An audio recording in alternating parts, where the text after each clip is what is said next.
Hello guys, আসসালামু আলাইকুম। সবাই কেমন আছেন? ওয়ালাইকুম আসসালাম। আমরা ভালো আছি। আমি ভালো নাই। কেন ভাই, আপনি ভালো নাই কেন? কারণ আপনারা তো দেখতে আছেন টিকটকে কি একটা অবস্থা। এই অবস্থা আপনি সৃষ্টি করছেন নাকি অন্য কেউ সৃষ্টি করছে ভাই? এখন টিকটকে ডুবানি জানা ভাই।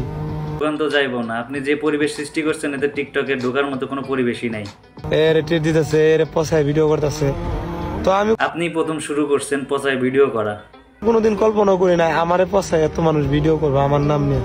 অবশ্যই পচায় ভিডিও করবে। আপনি একবার মানুষের পরিবার নিয়ে কথা বলতেছেন, জুতা পায়ে দিয়ে শহীদ মিনারে উঠতেছেন, কোরআনের আয়াত নিয়ে কথা বলতেছেন, তাইলে আপনাকে নিয়ে পচায় ভিডিও বানাবে না?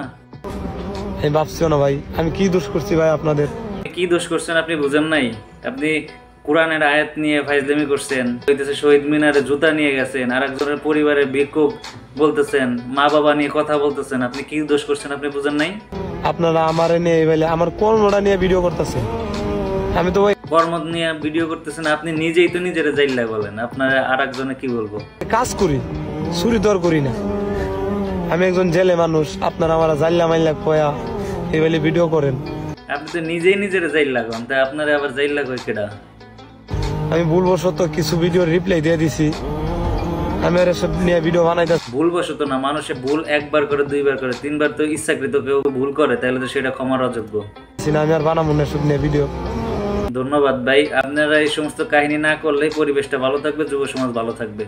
বানাইছি, অপু ভাই আমার নিয়ে একটা ভিডিও বানাইছিল।